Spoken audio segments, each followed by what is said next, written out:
आज हम class 10 math chapter 3 exercise 3.3 का क्वेश्चन नंबर 2 के कुछ क्वेश्चन करेंगे। क्वेश्चन नंबर 2 और क्वेश्चन नंबर 3 के कुछ क्वेश्चन करेंगे।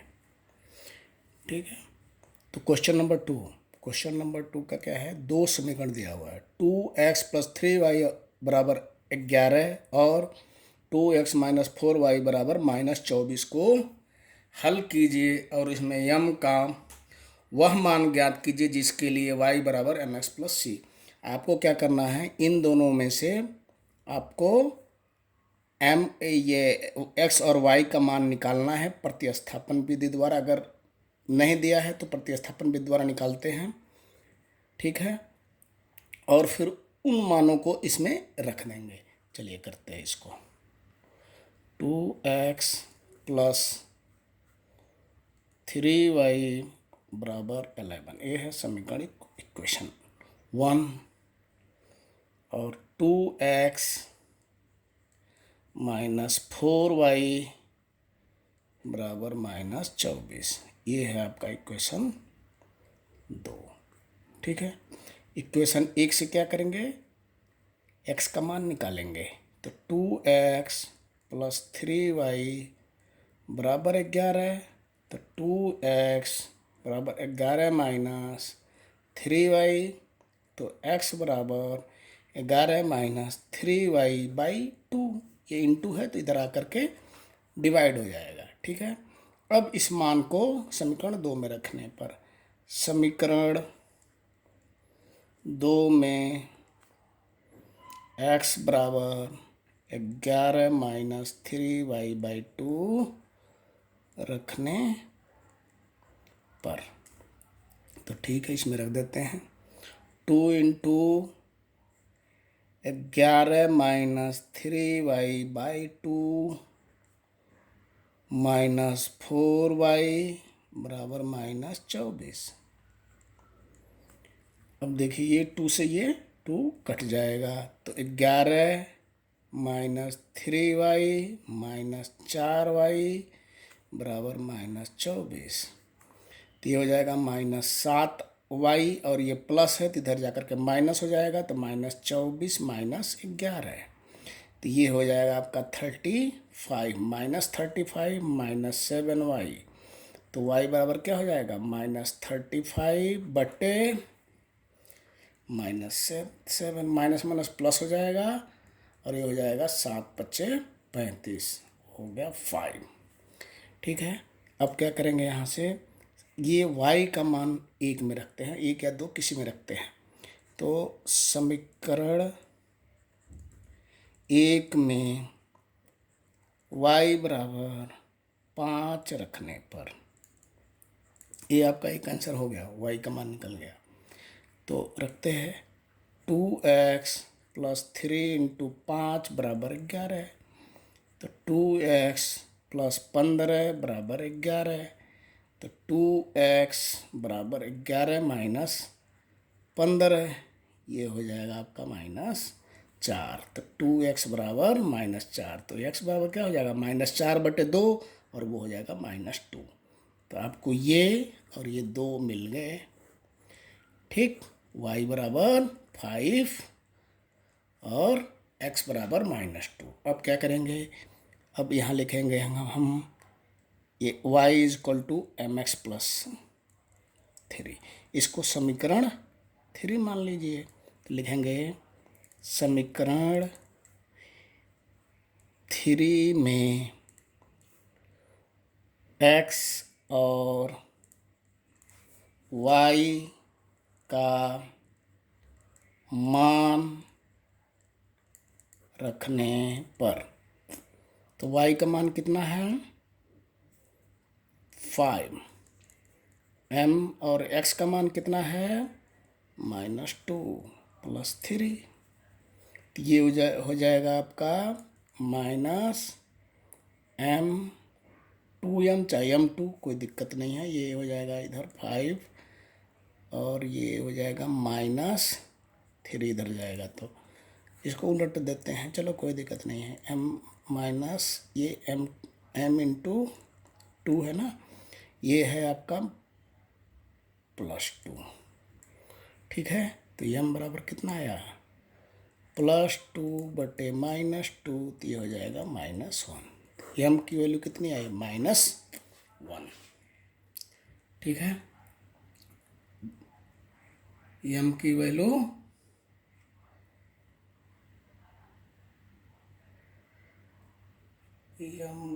वैल्यू आपकी कितनी आई, -1। ये आपका आंसर हो गया। मैं थोड़ा आंसर देख रहा था। ठीक है, अब क्वेश्चन नंबर 3 देख लीजिए। कभी कल क्या होता है, क्वेश्चन गलत लिख जाता है, इसलिए मैंने फिर दोबारा एक बार क्रॉस चेक कर लिया कि मेरा सही है कि नहीं है।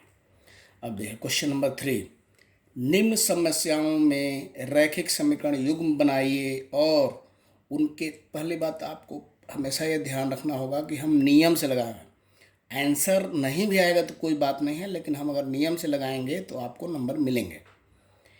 निम्न समस्याओं में रैखिक समीकरण युग्म बनाइए और उनके हल प्रतिस्थापन विधि द्वारा ज्ञात कीजिए। तो पहला क्वेश्चन है, दो संख्याओं का अंतर 26 है। दो संख्याओं का अंतर 26 है और एक संख्या दूसरी संख्या की 3 गुनी है, उन्हें ज्ञात कीजिए। सीधा सी बात है। माना, एक छोटा मान लीजिए, एक बड़ा मान लीजिए। माना बड़ी संख्या x है तथा छोटी संख्या y है। क्या है, दो संख्याओं का अंतर, तो बड़ी में से छोटी घटा देंगे प्रश्नानुसार। x पहला केस स्थिति 1, केस चाहे स्थिति 1। ठीक है, तो क्या है, x माइनस वाई, बड़े में से छोटा घटाएंगे तो कितना अंतर आ रहा है, 26। ये पहला इक्वेशन हो गया। और एक संख्या दूसरी संख्या की, भाई जो बड़ी संख्या है वही तो किसी की 3 गुनी होगी। तो स्थिति 2 देखिए,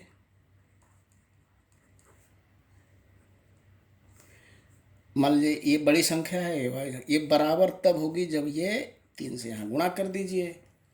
ठीक है, तो ये हो जाएगा आपका दूसरा इक्वेशन। ठीक है, जब इक्वेशन बन गया तो आपको हल करने में कोई, अब यहाँ पर तो वैसे ही डायरेक्ट आप इसमें मान रख दीजिए। समीकरण 1 में x बराबर 3y रखने पर, ठीक है, तो 3y आप रखेंगे यहाँ, 3y रखते हैं, -y बराबर 26, तो 2y बराबर 26 और y बराबर क्या हो जाएगा, 13। अब लिख देंगे यहाँ y बराबर 13 समीकरण 2 में रखने पर। ठीक है, तो x बराबर 3 × 13, ये हो जाएगा 39। ये आपका आंसर हो गया। ठीक है, बड़ी संख्या क्या होगी, उत्तर बड़ी संख्या बराबर 39 और छोटी संख्या बराबर 13। ये आपका आंसर हो गया। ठीक है, अब चलते हैं, अब दूसरा देखते हैं, अगला क्वेश्चन। देखिए इसमें लिखा है कि दो संपूरक कोणों में बड़ा कोण छोटे कोण से 18 डिग्री अधिक है। ठीक है, दो संपूरक कोणों में बड़ा कोण छोटे कोण से 18 डिग्री अधिक है। ठीक है, तो इसमें भी एक कोण मान लीजिए, बड़ा कोण एक मान लीजिए, छोटा कोण। ठीक है, तो माना, लिखिए, माना बड़ा कोण x डिग्री, x माना बड़ा कोण x है, डिग्री वही x डिग्री है, तथा छोटा कोण y डिग्री है, y है। ठीक। और आपको पता है संपूरक कोण में क्या होता है, दो कोणों का योग 180 डिग्री का होता है। तो स्थिति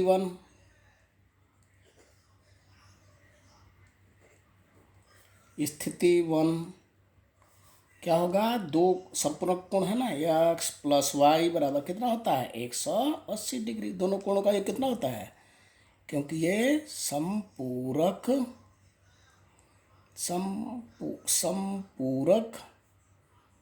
कोण हैं, ठीक है ना, संपूरक कोण हैं एक दूसरे के। तो क्या होगा, ये पहला ही क्वेश्चन हो गया। अब कह रहा है कि बड़ा कोण छोटे कोण से 18 डिग्री अधिक है, यानी कि बड़ा कोण छोटे कोण से 18 डिग्री, यानी कि x माइनस वाई बराबर 18। ठीक है, इनका दोनों का अंतर ही दिया है। ठीक, तो ये दूसरा हो गया। अब लिखेंगे यहाँ से आप x बराबर 18 प्लस वाई। ठीक है, तो लिखेंगे हम समीकरण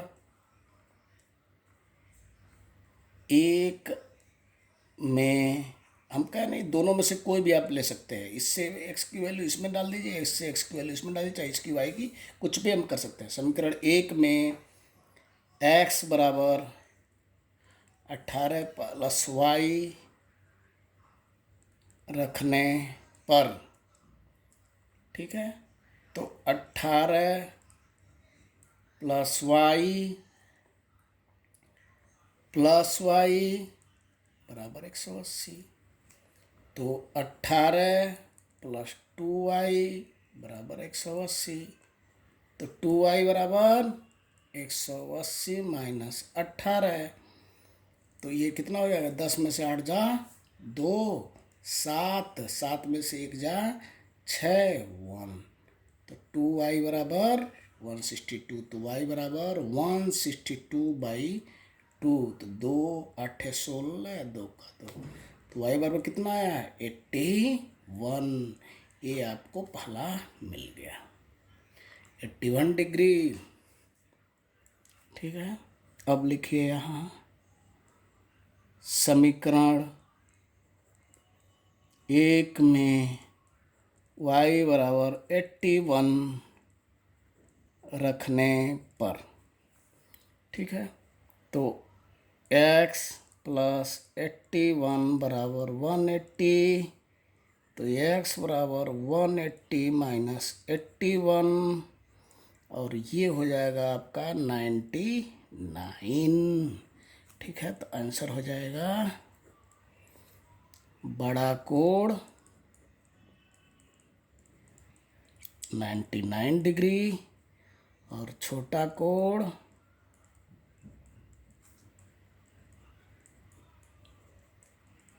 81 डिग्री। हम दोनों को ऐड करेंगे तो आपका 180 ही आएगा।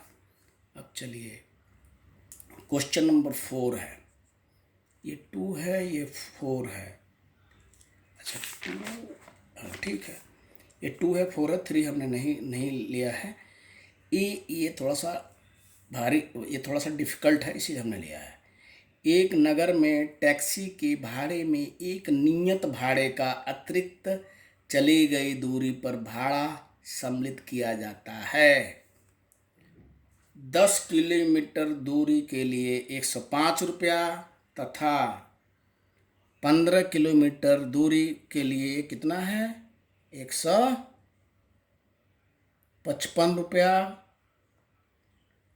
है। नियत भाड़ा तथा प्रति किलोमीटर भाड़ा ज्ञात कीजिए और एक व्यक्ति 25 किलोमीटर यात्रा करने पर कितना भाड़ा देना पड़ेगा। देखिए क्या है, तो यहाँ लिखेंगे, देखिए 2 हमको आपको या वो करना है, तो लिख दीजिए, यही मानेंगे नियम। माना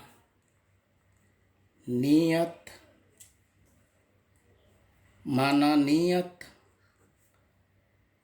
भाड़ा x रुपीज़ है तथा प्रति किलोमीटर भाड़ा ₹y है। इसका मतलब है अगर वो गाड़ी पर चढ़ गया तो उसको ₹X तो देना ही पड़ेगा। अब जितना भी किलोमीटर चलेगा उसको हर 1 किलोमीटर पर ₹y लगेगा। ठीक है। अगर वो 2 किलोमीटर चलता तो 2y, अगर ये y के बराबर 5 हो तो 2 किलोमीटर तो ₹10 देना पड़ेगा। और अगर मान लीजिए x बराबर 50 है तो उसको कितना पड़ेगा, 50 और 10 60 देना पड़ेगा 2 किलोमीटर जाने के लिए भी। ठीक है। तो देखिए स्थिति 1 क्या है, अतिरिक्त 10 किलोमीटर दूरी के लिए कितना है, ₹105। तो x तो देना ही पड़ेगा उसको। ठीक है। प्लस 10y बराबर ₹105। पहला हो गया। अब दूसरा देखिए,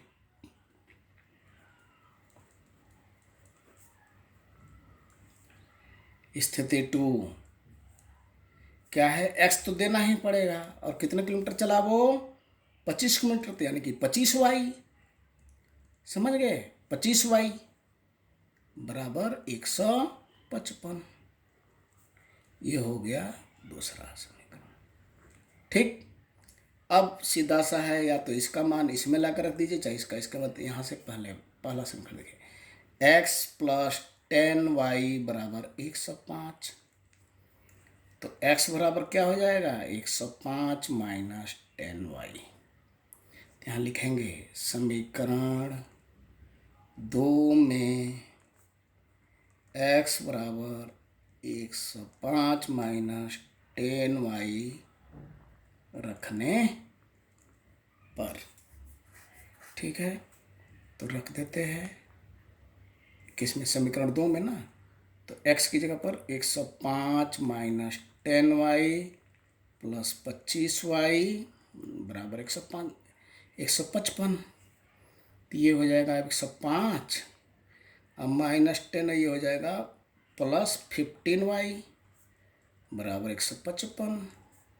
तो 15y बराबर 155 माइनस 105, ये हो जाएगा आपका कितना, 15y, ये हाँ 15, 155, तो ये हो जाएगा आपका 50 होगा ना। किसी का फोन आ रहा है।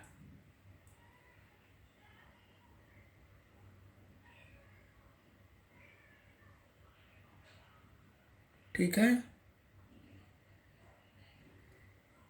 अब देखिए ये 10 किलोमीटर है, दूसरा 15 किलोमीटर है ना, तो हम यहाँ 15 किलोमीटर रखेंगे ना। सॉरी, ये 15 है ना, 15 किलोमीटर, तो 15y हुआ ना। तो ये कितना हुआ, ये 15y हुआ, तो 5 ही y यहाँ रहेगा। तो y बराबर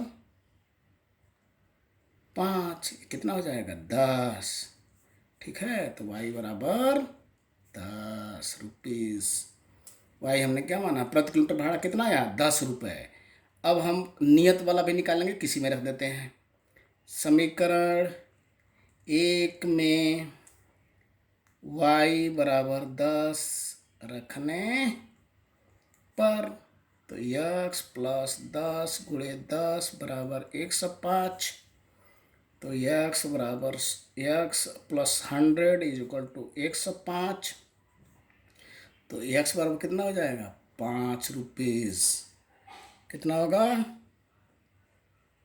₹5। जो नियत भाड़ा है वो कितना है, नियत भाड़ा ₹5 है। ठीक है। अब कह रहा है कि अगर वो 25 किलोमीटर चलता है तो स्थिति तीसरे के अनुसार क्या है, उसका भाड़ा कितना होगा। देखिए x तो होगा ही प्लस 25y, उसको इतना देना पड़ेगा, x बराबर 5 है और 25 गुणे 10 कितना हो जाएगा, 5 प्लस 250, तो ये हो जाएगा ₹255। तो ये हो गया आपका आंसर, ये हो गया आपका आंसर, ये हो गया आपका आंसर। ठीक है। ये ये और ये। ठीक है, 25 किलोमीटर के लिए कितना देना पड़ेगा? 255। ठीक है, आज का यहीं तक। अगले बार फिर हम आगे के क्वेश्चन करेंगे। धन्यवाद।